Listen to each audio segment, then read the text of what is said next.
அரசியல் கட்சிக்கு போய் 100 ரூபாய்க்கு கொடி பிடிச்சிட்டு போய் நின்னா அவமானம் இல்ல. டாஸ்மார்க் வாசல்ல குடிச்சுட்டு உடம்பெல்லாம் தூய் இல்லாம அப்படியே இப்படி மேல படுத்து கீழே படுத்து கிடந்தா அவமானம் இல்ல.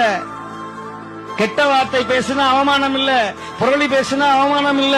திருநீர் பூசி கோயிலுக்கு போனாதான் அவமானமா? அதனாலதான் நம்முடைய தமிழரை, நம்முடைய சமுதாயத்தை ஒருத்தனு காப்பாற்ற முடியல.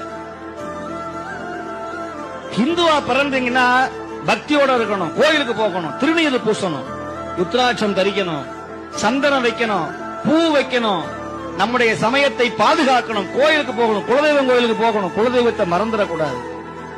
அமாவாசை பௌர்ணமிக்கு குலதெய்வம் கோயிலுக்கு போகணும், தர்மம் செய்யணும், நடராஜர் தரிசனம் பண்ணணும், வீட்டுல எல்லா வீட்லயும் நடராஜர் படம் வேல் இருக்கணும். நீங்க அசைவம் சாப்பிட்டாலும் பரவாயில்ல, தப்பு கிடையாது.